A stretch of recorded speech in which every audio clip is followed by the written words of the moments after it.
What if you woke up and you saw flames outside your bedroom window and you had to decide at that very moment what to take out of the house with you? We lived that very moment last Friday night when our neighbor's house caught fire. Now, we were both sound asleep. It was Friday night. We went to bed at 9:30. We had company. We live on the third floor of this two-family house. Second and third floor. Second and third floor.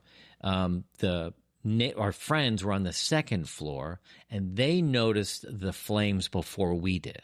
So I think Jody and I, frankly, if we were alone, and I sleep with a face mask and a CPAP machine and earplugs, I don't hear anything.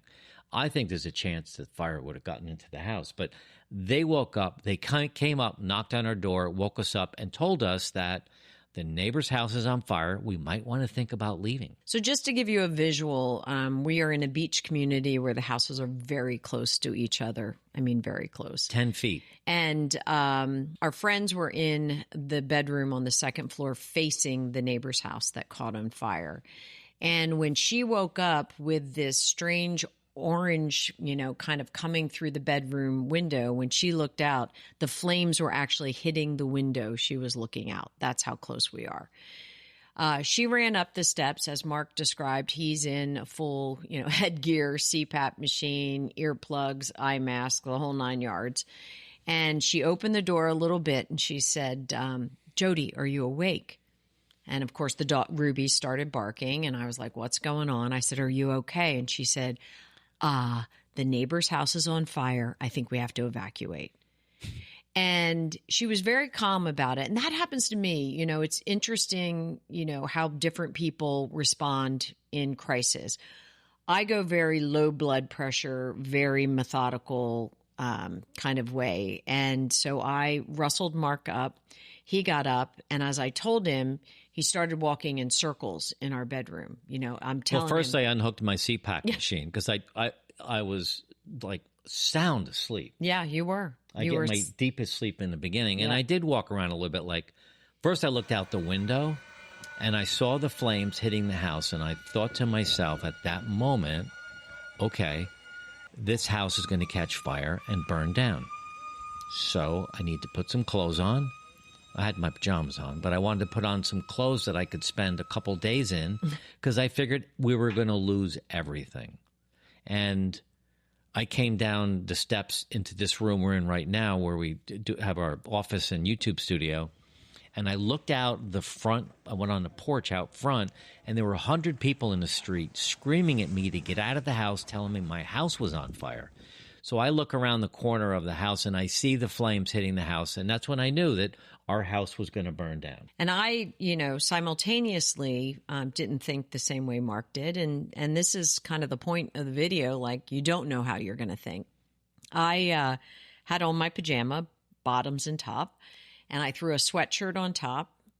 For some reason, I thought to myself, closed-toed shoes, do not wear flip-flops because of the flames and the ember and all the crap that was kind of crashing around us. And I said, grab Ruby and your phone, and that was it. And that's all I grabbed. I grabbed Ruby and the phone. Mark was already on his way down. Well, no. I went out the second floor deck because I was trying to get our guests, our house guests, make sure they were out. I went out the second floor guests, and the same group of people started yelling at me, get out of your house is on fire, get out of your house. So I had Ruby in my arms, but I did not have her harness or her leash. They were down by the door on the first floor. So I meet our friends downstairs. Mark is grabbing his backpack. He's coming downstairs, and I'm trying to put Ruby's harness on. Well, she's terrified, so she just wants to lay down. She's shaking. I'm shaking. And our friend John looked at me, and he goes, Jody, could you go a little faster? And I'm like, John, doing the best I can right now, man. Go ahead out the door. And I'm actually still up here. You guys are down in the kitchen. You're heading down the stairs, and I hear John screaming, hey, are you coming? And I'm standing here thinking, okay, this entire house is going to burn down. What should I take? What do I really need to take? And I looked around here, I saw the office, the lights, and all of the stuff. And I thought, you know what? The best thing for me to take would be our 2 laptops and my phone everything else can be replaced. The laptop can be replaced and it's Right. stored in the cloud, but it would be inconvenient. So I said, you know what? We're going to lose everything, but I'll have our laptop and we can communicate with the kids and all of that. So out we go. We make a right-hand turn out of the house, and it is a rain forest of embers landing on our cars, on the lawn. We ran through that, got in the neighbor's driveway in the back, turned around, and watched the firemen show up and try to put the fire out. There were 3 Fire propane companies. tanks. Well, there were 3 on the fire deck, companies and that showed up. 3 propane tanks, like flamethrowers. So the fire department's putting that on there. I'm thinking they're going to blow up, and I keep thinking we're going to lose our house until we didn't. Yeah. So, kind of the good news, bad news. The neighbor and the house behind the neighbors, pretty bad shape.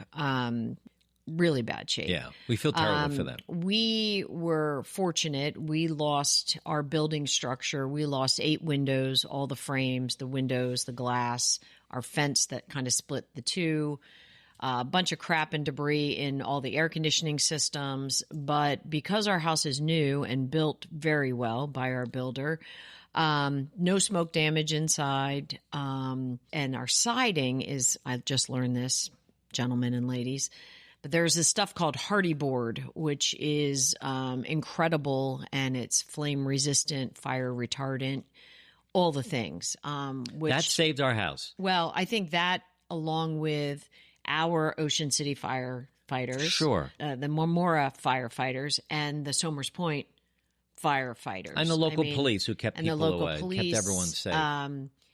But it was terrifying. And I'm not a drama queen, like in any way, shape, or form, but it was terrifying to stand outside for 3 full hours and watch the house burn. Well, back to the hardy board, because the flames were hitting the house, and I'm thinking it's just going to pop and just, Take off. Because of the heat. If our house was cedar shingles or vinyl siding or something like that, it would have burned to the ground. Absolutely. So the hardy board definitely didn't even know about it. It's a concrete-based siding. But this video is not about that. It's about the fact that we lived through it, number one. Number two, our house got through it. And as we were telling people the story this week, people were like, oh, my God, I'm glad you're safe and all that.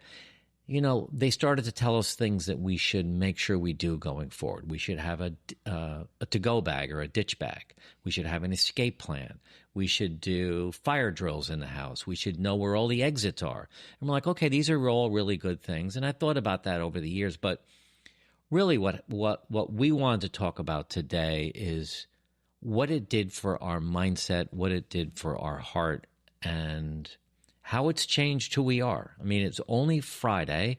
Today's Wednesday. It's still bubbling up in us. But frankly, when I was standing behind the house watching it and imagining it burning to the ground, I came to the realization that stuff and things just don't matter. Right. It doesn't matter. We have insurance. Everything's replaceable. I can get new shoes and clothes and hats, whatever I have. It doesn't matter. What really matters is the love I have for Jody, the relationship that we have, our 2 friends that we had. I started and all the people in the home where the fire started, everyone was safe. Yeah. So no one got hurt. So it's that love of life, right? It's the humans that mattered. And Ruby. Of course. And I just started to feel so grateful for our 6 kids and their partners and what we're doing here on the YouTube channel and the life that we're leading right now, and forgiving myself again for some of my previous sins, but feeling really good about who I am, what I've done so far, and what we're doing going forward. We've made a lot of mistakes in our retirement, and we've seen a lot of other retirees do the same. We want to help you avoid them. That's why we've created a free download, 5 steps to save you 20 years of a miserable retirement. Download it below. I don't know what your initial thinking is around. My initial thinking, my initial thinking was, is everyone okay? Because I knew everyone in our home was okay. And we had Ruby, and she was terrified, but she was okay. And then I guess everyone in the house where it burned, were they okay? Because the first question everyone asked us was everyone okay? How did it start? And The everyone's okay, we know the answer. The how it start, we still aren't exactly sure. In fact, there are firemen still out there 4 days later. I just saw them outside today. So there's still a lot of investigation and stuff that happens. What I would say is there are things that matter that are annoyances that as adults, as grown-ups, as humans in this world that we live in, we have to deal with. You know, we both came from the insurance world, so we have good insurance, no doubt. The neighbors where the house burned, I'm not sure about their insurance. You know, things matter. Insurance matters, as silly as that sounds. Being able to communicate with people post a tragedy like this, like me, you know, grabbed Ruby and my phone and I was out the door because I knew if I had those two things and for some reason covered toes, I didn't want to wear flip-flops. So, you know, anything else, you know, we would figure out. And then the more you think about it, you say things like, you know, like I didn't grab my purse with my wallet. I didn't grab my passport. I didn't grab the car keys, you know.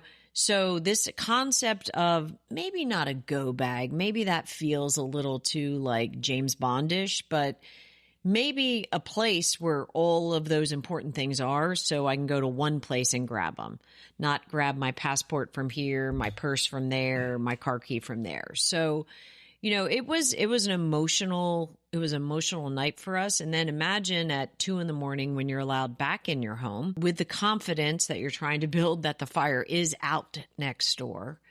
Do you go to sleep? Do you have a cup of coffee? Like, you know, you are so great. You're like, I'm going to bed. And I'm thinking to myself, I don't know if I can go to bed. Like, how do you go to bed when your adrenaline and your cortisol and, you know, all your senses are like on like Mach 10?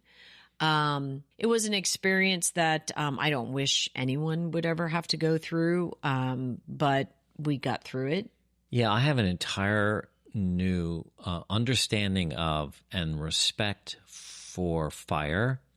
I have an entire new understanding of fire departments and firemen, and they put their lives on the line to save people. I mean, the first thing that was going on, the police were behind our house and said, "Which house are you from?" And we said 110. Okay. Is everyone out? Yes. And you hear them on the radio. 110's empty. What about the house down below? I said, they're empty. Yep. So they were clearing houses to make sure everyone was safe. There was a couple of houses adjacent that they cleared out. But I think for me, I'm still, you know, it's funny you mentioned I didn't grab my wallet. Nope. I didn't grab my car keys. And, you know, both car keys are in the same spot in the house. And I had the house burned down. I have a car with no car key. Right. And you can't get car keys like that anymore. So, yeah, it's probably a good idea to rethink that. Right. But I thought for sure it was burning down. But I do now feel so much more grateful for some of the smaller things in my life and the people. Well, because people aren't replaceable. Right. A car is, a house is, clothes are. But the people that that we love and care about are almost a little more important to me now. Well, and I would say, what a terrible way, but I'm grateful for the fact that we met our neighbors. Yeah. I mean, you know, we met a lot of neighbors between 11 p.m. and 2 a.m. in the morning in the back alley around a tragedy, and the ability for the community to pull together was... Yeah, and the next day, we're out so that was a Friday night. Saturday, we're out cleaning up the backyard, cleaning the cars, and the looky-loos all come by on their bicycles and their golf carts and their cars, and they're curious what happened. But they're all like, "Oh my God, do you live here? Are you guys okay? Can we get you anything? Do you need any help? Do you need clothing? I mean, is everything okay?" And it really is nice when a community comes together like that. And it still today, we're in the back. People come by. "Oh my God, I heard about the fire. I can't believe it. Are you guys all right?" It does give you another whole, what's the right word? Appreciation of community and how important community is. So that's our tale of woe for our fire that we lived through. If you like this video, you're going to love this next one too. We all strive for retirement to have this freedom and have all of this time. But without structure, that time really becomes a burden. That freedom starts to get a little heavy. And then that's where you find this drift, walking around a little bit aimlessly, trying to figure things out.